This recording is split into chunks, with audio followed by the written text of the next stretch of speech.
antsika mpanaraka ny pejy Lydia fiantsona mpampianatra gitara en ligne. Androany antsika hianatra momba ny folk. Inona ny atao dia ahoana ny avitanana azy.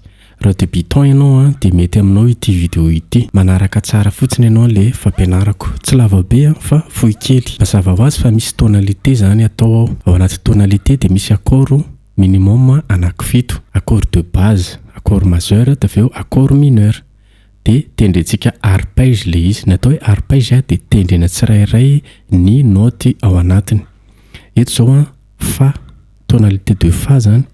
Jerevy tsara fa ray amin'ireto basy efatra ireto ny basiny dia ireto telo ambany ireto fampiasantsika rehefa hanao arpège na hanao an'ilay accordtsika.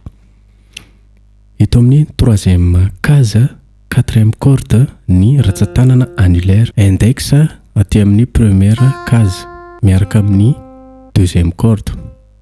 Dia troisième corde, deuxième case ny ratsan-tanana majeur. Atambatra ary izy telo. Potserina mafy tsara le roa ato ambany. Iny fa dia avy eo indray tsika mianatra accord barrage si bémol.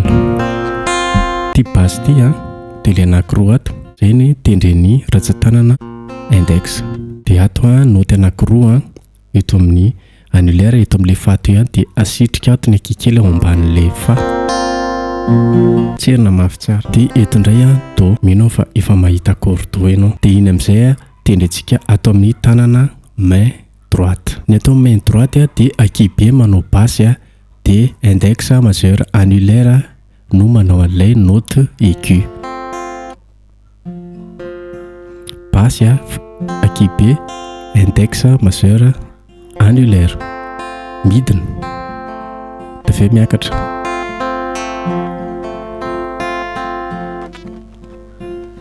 Ohatr'izay koa ny si bémol.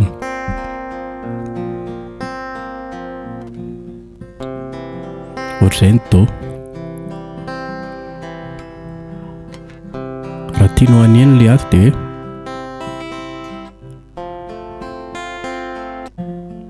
zay ny tutoriel androany.